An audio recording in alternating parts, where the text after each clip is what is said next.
It's the County Conversation, episode 12. And this week we have an Essex special as our digital editor, Nick Howson, chatted to Essex head coach Anthony McGrath, for you here on the podcast, and Essex CEO John Stevenson for the magazine. Few counties command attention across the most sensitive topics of the game like Essex do. And in the first part of our in-depth discussion, Nick spoke to McGrath about his future at the county, the greatest challenges faced by a head coach on the circuit, and his role in setting up Essex's Tier 1 women's team. Here it is. We're speaking obviously with, I guess, the midway point of the county summer approaching. What have been the main challenges that have been associated with this season in particular for you? I mean, the main one's always the schedule. Even though we're prepared for it and ready for it, it's always a test. It's not something, I think the players and coaching staff do really well with it. I mean, I don't think anyone's moaning in terms of, we've got a great job and we love doing what we're doing. We just wish sometimes it was a little bit easier, particularly in between games we travel and things like that.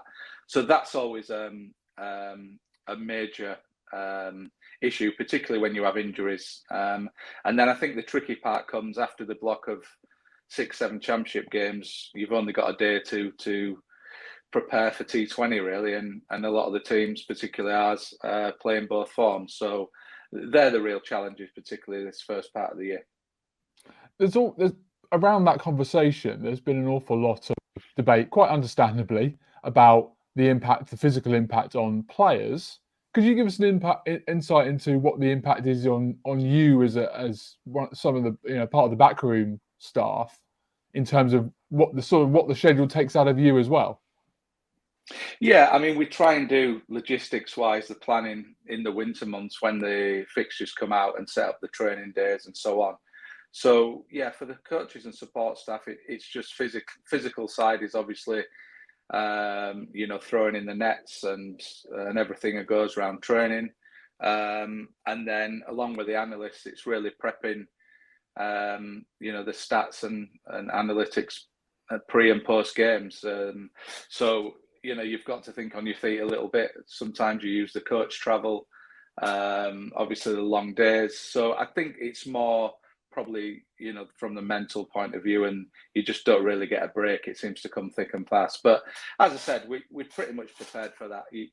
If you've worked in cricket for any length of time, you kind of brace yourself up and get ready for it. And as I said, look, most of the time, 99%, it's a brilliant job and everyone loves doing it. I've heard many players say that the current schedule isn't a high performance environment for players. So, but is it a high? Does that also go for coaches as well? Yeah, I mean, because I think ideally we all want to try and have the perfect squad, the perfect team, and play the perfect game. And sometimes you just can't do that. And we want to be putting on the best sessions for the players, presenting the best analysis we can.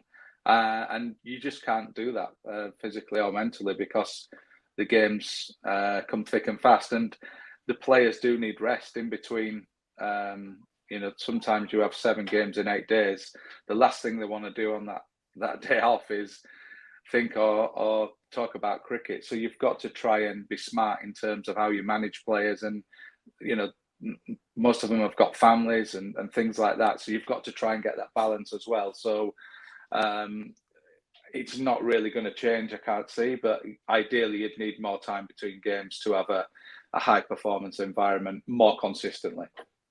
One of the obviously added complications for you, although I'm sure some counties would love to be in your position, is that you are always challenging across at a high level across all the formats. How have you learned to kind of, as your stint at Essex has gone on, how have you learned to kind of manage the group at your disposal? And I guess how has your thinking around that developed over time? Yeah, I mean, we don't have the biggest squad. So I think the players we have, they all realistically think they have a chance of playing, which is a good thing. we probably have 19 and then a couple of overseas. So with injuries and a couple of form things, everyone's in the shake-up. So it does feel like a tighter squad. In recruitment, we obviously want to try and get the best players, but we look at the person as well and the character. I think that's really important within a group. Within the season, it's, as we've said about the schedule, it's really tough, but you need players that are selfless on occasions, that support teammates when they're out of the team. And we put, huge emphasis on team first. So I think we try and look at them kind of things when we're recruiting, and also bringing people through our academy is a huge thing for us, not just from a financial point of view, but to get that consistency. When you get a player from 12, 13, you can really mould them into what your environment's going to be, how you want to play, these type of things. And also when they're from the local area, they have that, kind of consistency with coming into training, knowing what the place is about. The friends and family are all involved in the club and so on. So you get that continuity as well. So we try and look at them couple of things, really. Obviously, during the off-season, you underwent somewhat, I guess, of a minor overhaul with Jordan Cox and Dean Elgar coming in, and Sir Alistair Cook and Dan Lawrence departing through various avenues. Is there a sense, though, that from your perspective, that you might actually be stronger for that rotation now? The two guys, as you mentioned, Dean and Jordan, have started unbelievably well.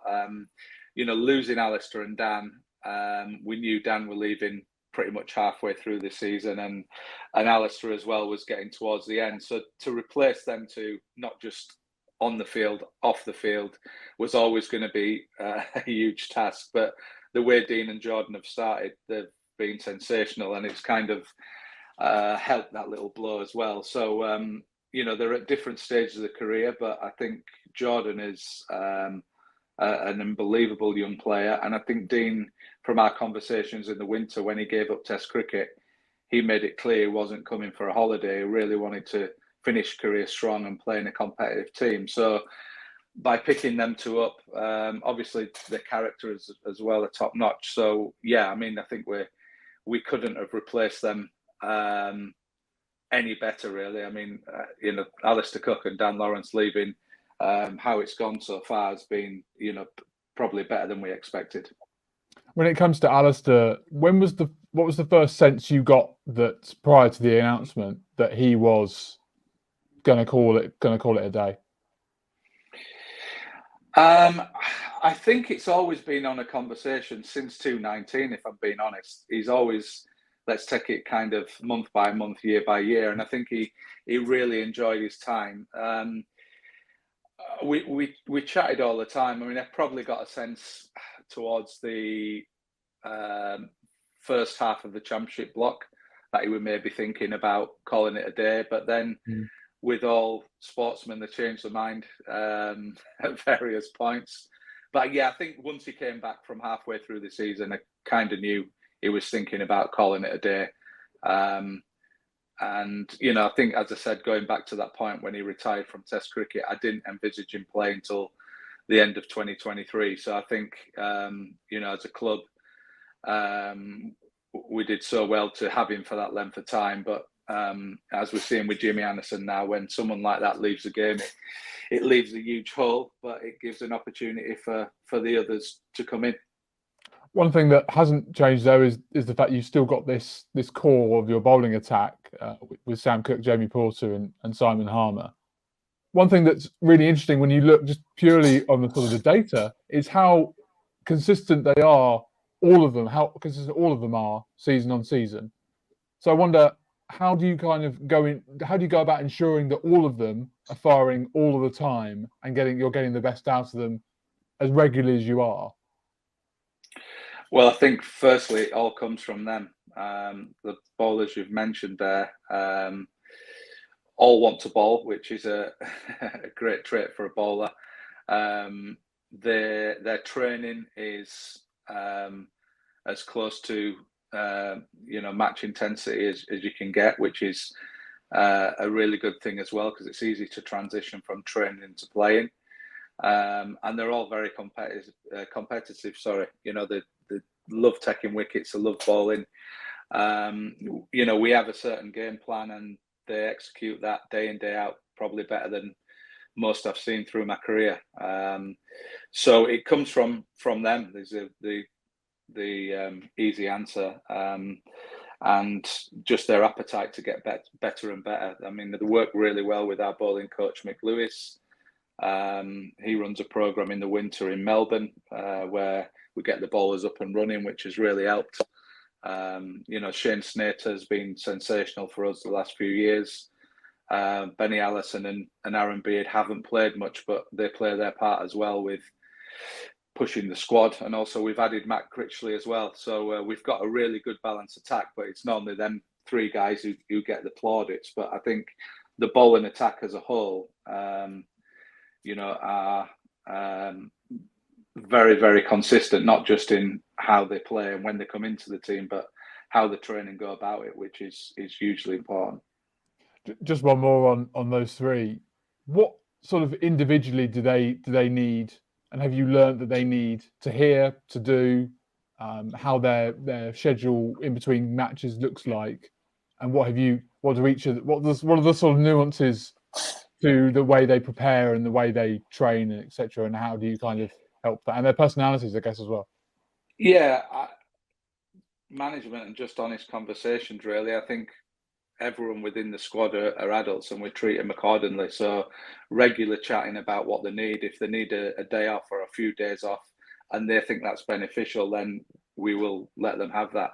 It's about trust and respect, but also taking responsibility. So I know if any of them say they need 2 or 3 days away, then they'll come back better for that. It's not just a case of getting away from the game. So it's just regular management, regular, chatting to the guys and trust, really. I think, we talk a lot about trust and supporting teammates, but we as coaches have to give that out first to get it back. And I think, it's a reciprocal thing from team to coaching staff. We really trust the players and we know when they get out on the field, they'll give their all. And I think that comes from probably how we manage them. Though you do have a small group, senior group to look at, you do have a sort of quite productive pathway there to lean on as well. But you're a team that are competing for silverware every year. How do you balance like winning cricket with opportunity? Yeah, good question. As I said earlier, we do really rely on our pathway. In Barry Hyam, who runs that, has been incredible, really, if you look at the talent coming through, along with the other coaches. I think we always try and leave at least one, if not two, positions for the young players to come in and challenge. And that doesn't mean just playing a young player for the sake of it. They have to earn the right to play and then perform when they get in. But I think if you look back at recent history, every year there's someone come through from the younger side who's done well. And I think that gives the others real confidence, and they never feel like they're a million miles away from our team. We try and get the academy training with us as much as we can around their school stuff, so there's not a huge gap. And yeah, it's kind of worked well for us in that way. We've seen it this year with Luke Benkenstein coming in, Noah Thane, but there's loads of examples over the last few years where a younger player has come in relatively unknown and done really well. So it's just identifying what position that is, and then the young players putting the hand up and taking the chance. Next summer's going to look slightly different for Essex in that you're adding a professional Tier 1 women's team to the roster. Have you given much thought to, you're going to be involved with that, have you given much thought to how that looks and how your demands look next summer? Yeah, I mean, I think there's still a lot of work going on behind the scenes at the moment. We have the Sunrisers who are actually training now in front of me, which will transition into Essex. So I think it's very exciting for the club. I think at the moment we're putting a backroom staff together for that, which will, be responsible day to day. I think from my side and the men's side, it's just helping that transition into the club, because this is going to be their home. So we're just going to have to be smart around, training, the facilities, how we can help each other, sharing ideas, these kind of things. So I think in the season at the moment, it is quite difficult because of our schedule. But I'm sure once we get to September, October, that kind of logistical side and how it's going to work practically will be come more to the fore. And in terms of getting all that, sort of accumulating all of that information and making decisions, really important decisions around trying to make both teams work at the same time, have you got enough time to kind of pull that off? I think it's about getting the right staff in place. I mean, the men's side, as we've talked about earlier, takes up a huge amount of time. So I think once we get a clearer idea of the coaching staff who are going to be day to day on the women's side, I think it'll be then easier to see where the gaps are and kind of where we can work together and so on. So it's been a little bit of a whirlwind since it's come in, but there's a hell of a lot of work going in. Dan Feast in particular, is getting things together. So it's always going to be a challenge because I think our facilities are one thing we really need to look at. We haven't got off-site nets, off-site gym. So these little things, I think we have to get the small things right to get the team working well on the pitch, the women's team, because as you said, we just don't want the men's to be competitive. We want the women's to be competitive straight away. And I think there's a lot of similarities there in terms of how we want to play, how we want to go about it, and them type of things. So I think first and foremost, it's getting kind of the bricks in place in terms of the staff and who's going to be running it and who's working together and these types of things. So by the time we start the season next year, everyone knows what they're doing. So that can take a little bit of time, but I still think we've got plenty of time in the winter to iron them little things out and make sure we're working, efficiently from both sides. Last couple of years, you've been enlisted on a couple of coaching stints. Obviously, you had a couple of times with England and Melbourne Renegades as well. You've had a couple of winters with them. How have those stints kind of informed decisions that you might have taken over the last couple of summers at Essex? It's just good to see how other places work. I mean, I think when I first took over as head coach, I was pretty set on doing this job as well as I could. So I didn't think time away would help. I thought I needed to upskill myself as much as I could around the club and young players and so on. But as you say, recent years going with England, which was incredible experience to work with that caliber of player and coaches, and the Big Bash as well, to see a major tournament, how that worked again with the players and coaching staff. So I think twofold really. It reinforces what things you do well, but it also gives you an insight how to, from my point of view, manage players. Really, it's not so much around, I'd say, the skill stuff and the coaching. It was more managing players, dealing with different characters, different players from different countries, that kind of thing. I think them big tournaments, it is high pressured as well, and it's just about keeping people calm in pressure moments. So there was a lot of good stuff, and it does really help. And I think all coaches really should experience as many of them scenarios as you can physically get to. You spoke a little bit there about how you thought you could upskill yourself at Essex, and then kind of you moved away from that idea. What kind of shifted in your mind that meant you decided to look sort of, I guess, elsewhere to kind of broaden your, education of how other people do things? Because this was my first job as head coach. I've obviously been batting coach at a little bit at Yorkshire, and then I was assistant and batting coach at Essex. So I just felt the first few years I really needed to get used to the job day to day of managing people. Batting coach, you're just really looking after the batters and physically throwing balls and then kind of things. The head coach side, or particularly at Essex, we don't have a director of cricket, so it's kind of a hybrid role where you're doing a lot of the organising, a lot of the logistics, but also the managing and looking after the cricket stuff as well. So it took a little bit of time to get used to that and managing my time wisely, rather than chasing my tail. So I felt after 3 or 4 years, I'd got a good handle on that and how to deal with that. And then it was time, I think, to look outside Essex and what can we bring in from my knowledge, but also is there any other coaches, anything we're missing, anything we can bring outside eyes in to help what we're already doing at Essex, really. So that was the thinking behind it. And has it opened your eyes to what else is kind of out there for you?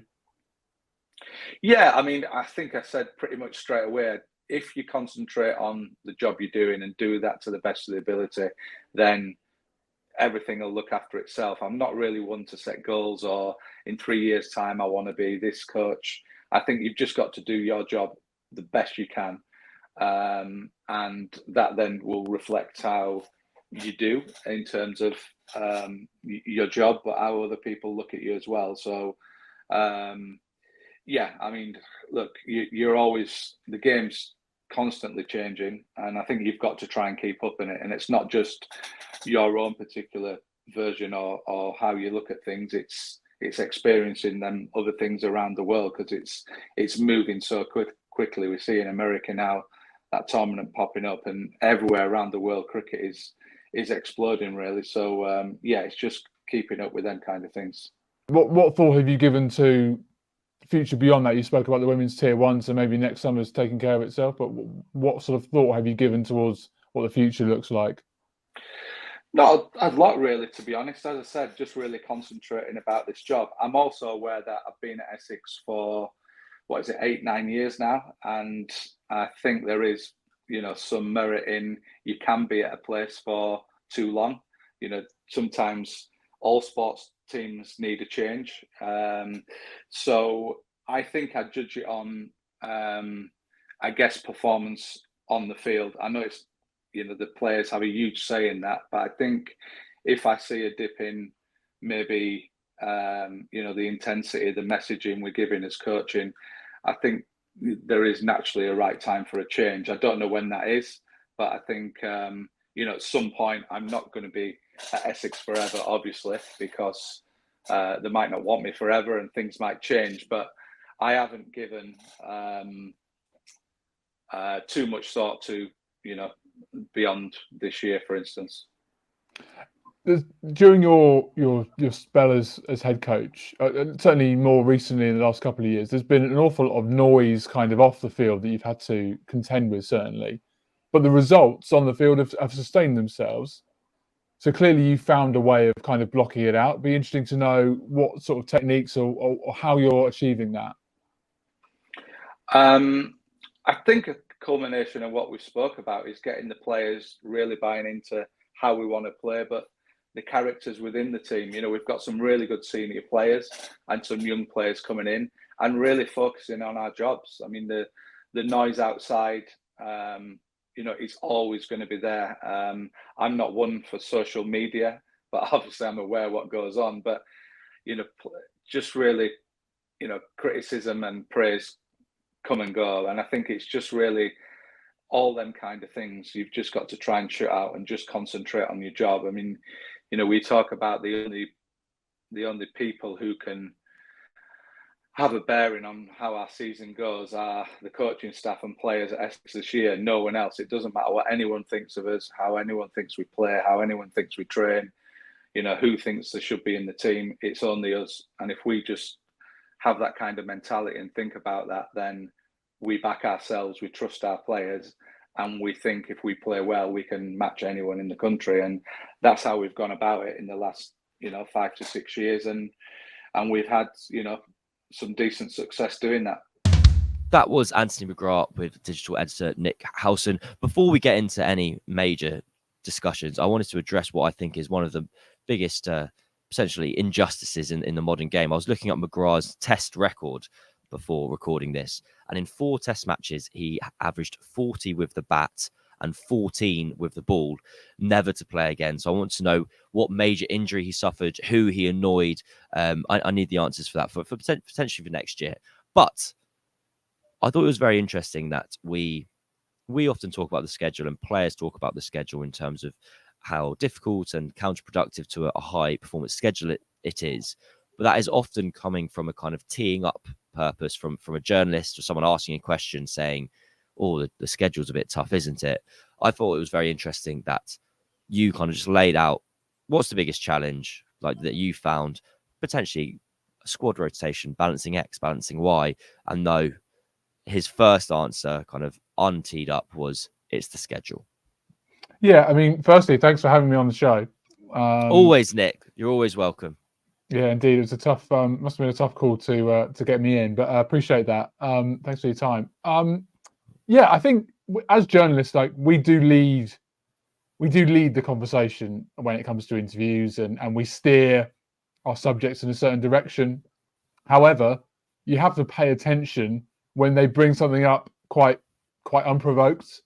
Yeah. And yes, we have perhaps gone on about the schedule a bit more than other people. We do get comments from some of our readers, and I think they're a little bit like, what, cricketers are doing the job that we could all dream of. Why should we listen to their complaints? Well, I think working conditions are allowed to be good regardless of the job you're doing.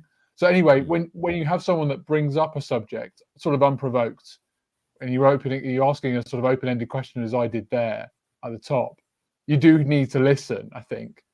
And I think what was really interesting, as you said, is that the focus has been, and this is totally understandable, has been on the visible element of the sort of of the player welfare argument, which is the players themselves. We can see the matches, we can see the scorecards, we can see the fixture lists, we can see players breaking down, players not playing, etc., etc. And that's really visible for us. But what isn't so much is the rigor that the backroom teams, that coaches go through and stuff.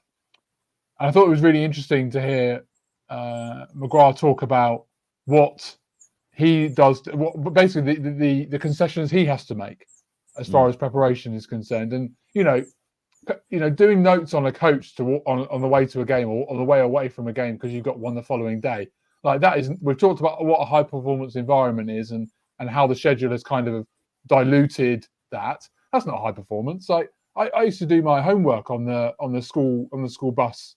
Like I wasn't trying to do now. It's worked well. It's worked perfectly. Maybe that was a high performance environment.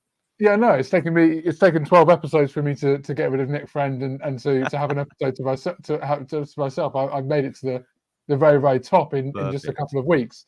But also, I wasn't serious. That wasn't serious work as far as that's concerned. I think it was really interesting to get a grasp on that, because, as I say, players have been the front and centre, quite understandably, on this debate. We haven't heard too much from coaches and stuff, a little bit, but not too much from coaches. So I thought that was really interesting, and you kind of need to, pay attention when someone at that level brings up something really without any sort of provocation whatsoever.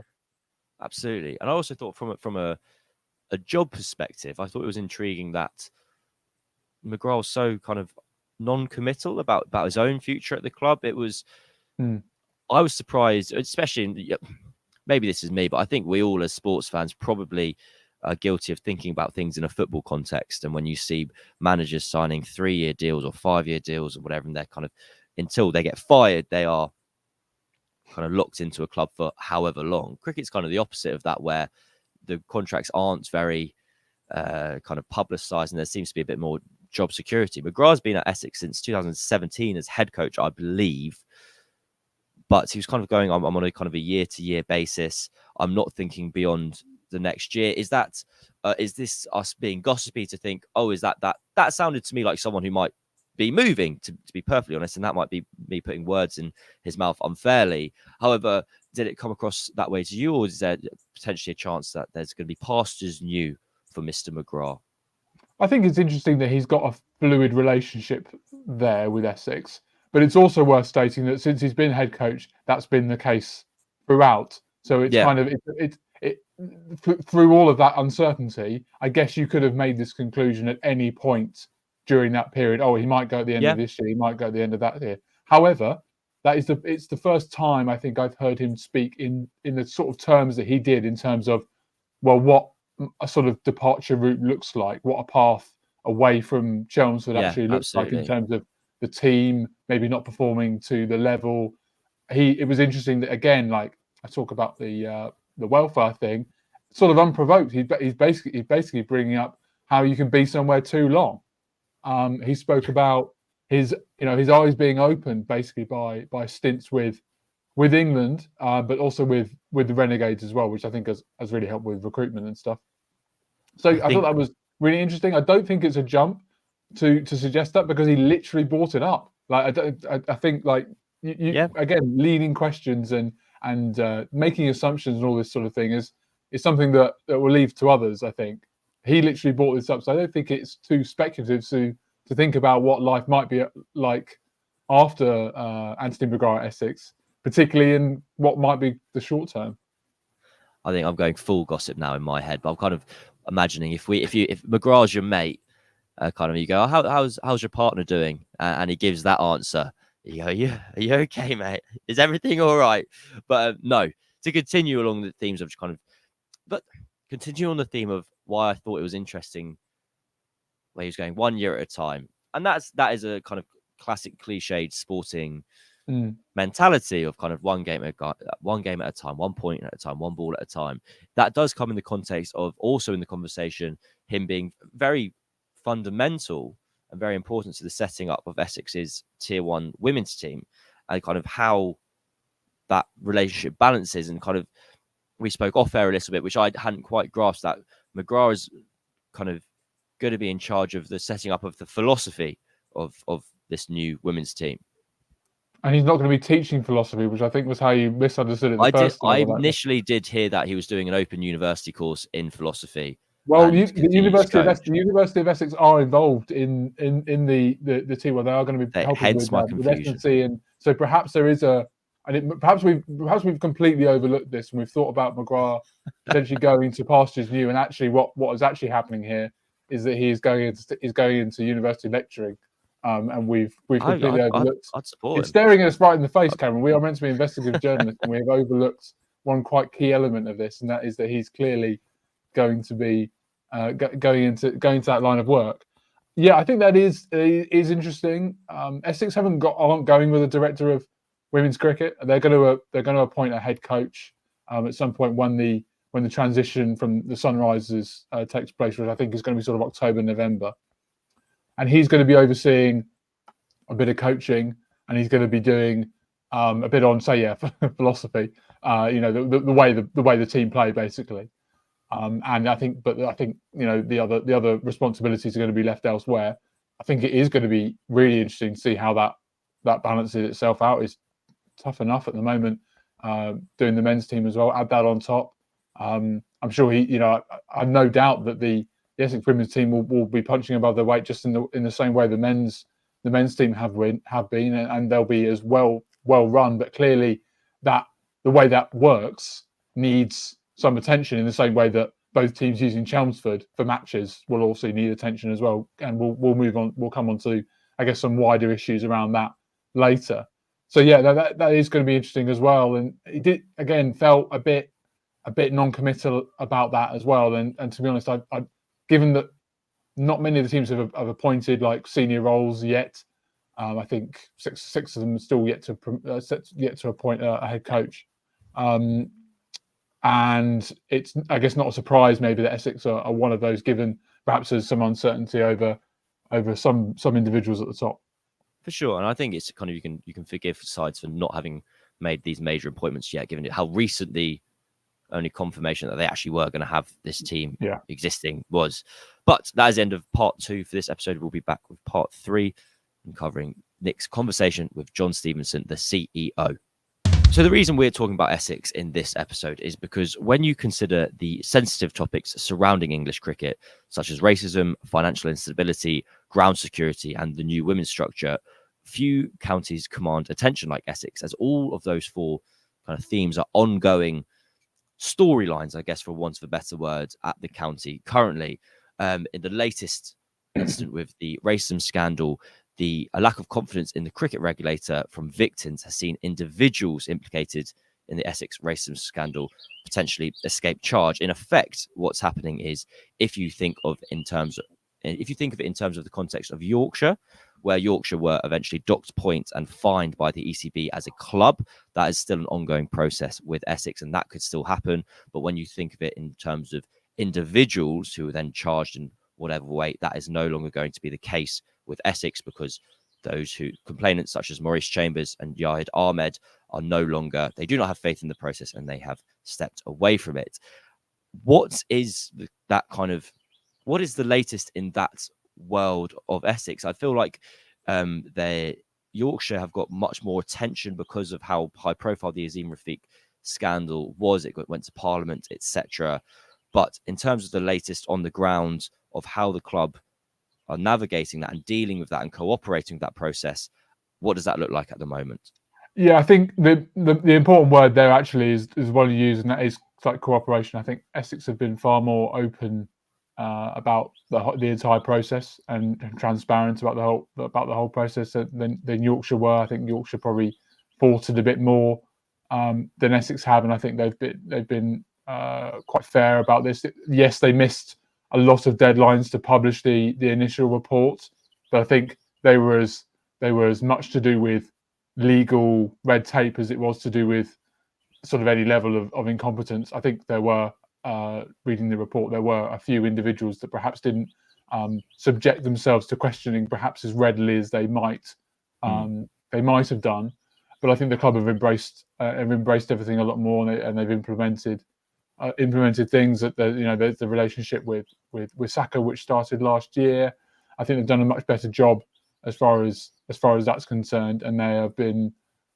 It makes moving. I think when you're embracing the issues that you have at the centre, then you make the process of moving on and learning from it a lot easier to achieve. So I guess they deserve a degree of credit for that.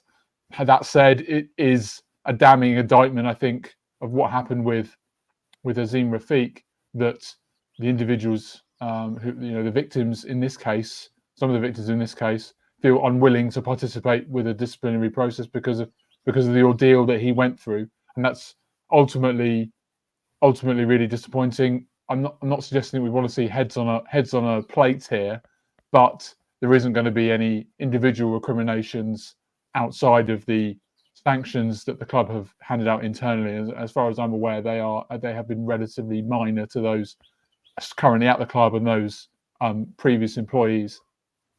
So that is a degree. I guess there is a degree of disappointment, and I guess there will always be that sort of grey area. I asked Stevenson about whether the club had built up enough trust to be able to kind of make that call, that internal call.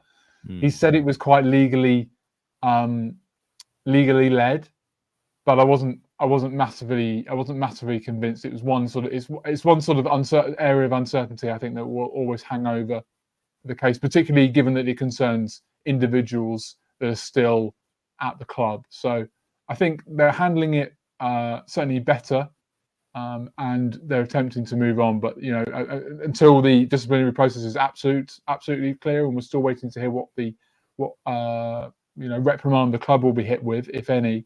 I think there'll always be. We'll just have to sit tight and wait on that.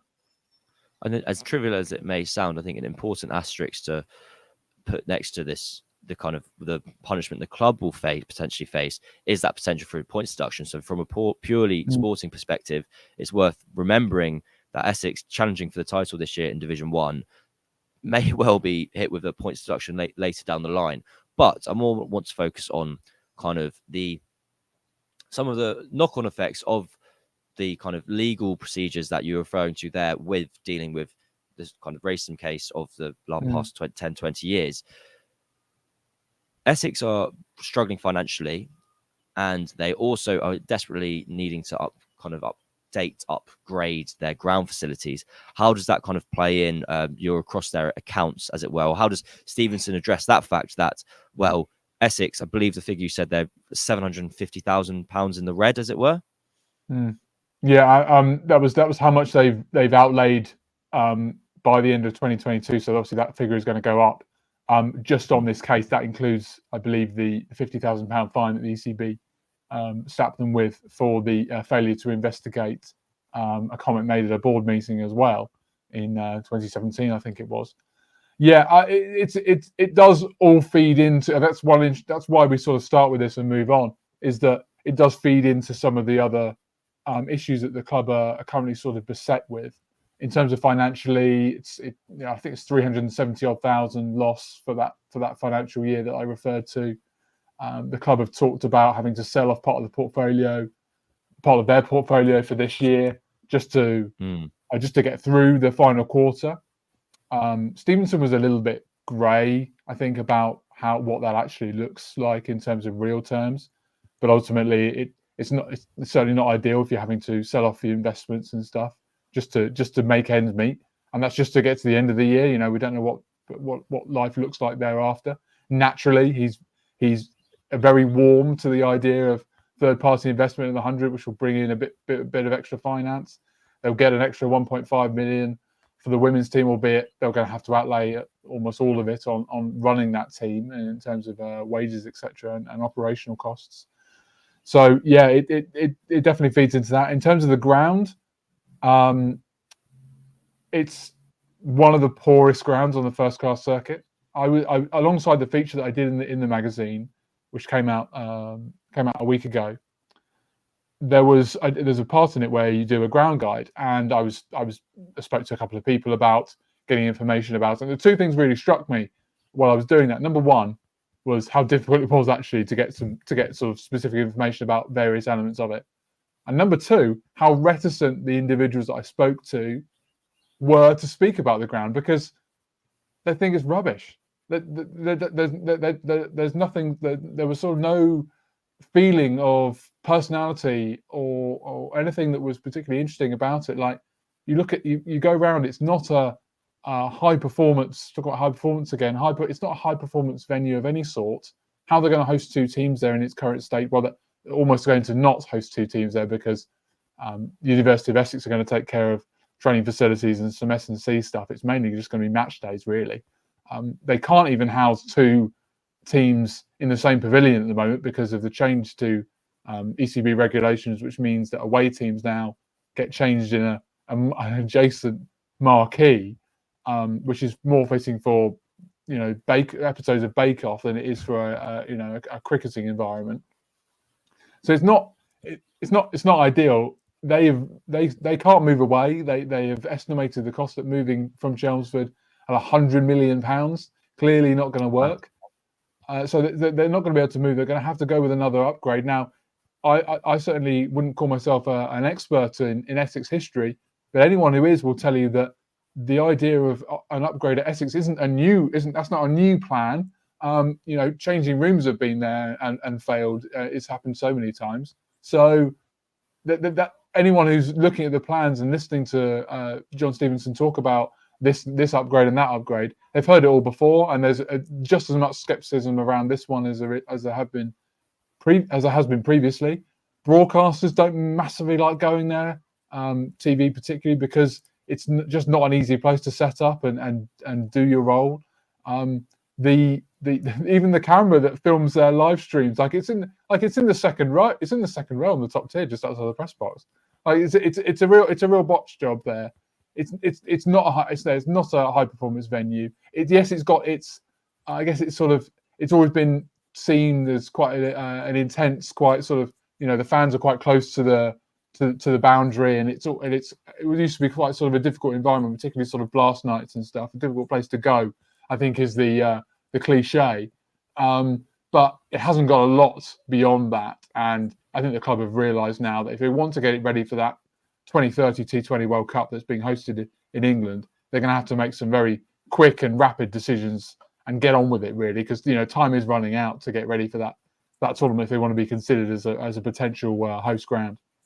It's interesting, just as a third party kind of to Essex. I grew up in southwest London or whatever, so Chelmsford has this kind of like sense of history around it. You kind of hear Chelmsford, you think of Graham Gooch, and you think of Essex as one of these kind of leading counties, which they are. And I think it probably ties back to how impressive a job essentially like the McGrath has done in recent years, that Essex have been challenging for titles regularly, winning them regularly. They're the only team in history to have done the Blast and County Championship double, which they did in 2019. They're obviously performing well enough on the pitch that they've been awarded this tier 1 women's team that, well, a lot of counties did want them. There's also like Surrey have one just round the corner as well. It's not a case that the southeast of England were at a loss for potential places to award counties. So there's obviously despite the difficulties, they're obviously achieving in a number of ways. And I think that change, that addition of a women's team is going to be a real interesting challenge. And as you say, it looks like it's one that the University of Essex is going to be taking on. But time for your favourite part of every show and my favourite part of every show, the outro, where I do the ad read. And I listened back to, apparently I always say county championships rather than county champions. And I think it might just be my own speech lack of speaking ability, basically, because I think I'm trying my best. But thank God we got you in as host then. But for that reason, nobody covers county cricket like the Cricketer. And if you did enjoy conversations like this one on Essex, we do often have in-depth discussions about various counties from around the country. And if you do want to get access to our coverage of all 18 teams online from as little as £3.99 a month, our own top team of county champions have now won the outstanding online coverage of domestic cricket prize at the ECB Domestic Cricket Journalism Awards for 6 years running. So you don't have to take our word for it. Thank you to John Stevenson. Thank you to Anthony McGrath for joining us on the podcast and for the magazine. Thank you to Nick for giving his own time all to himself for this episode and not being scuppered by various editions of other Nicks that are employed by the Cricketer. I've been your host, Cameron Ponsonby, and we'll be back next week to see you on YouTube or speak to you through your ears. Thank you.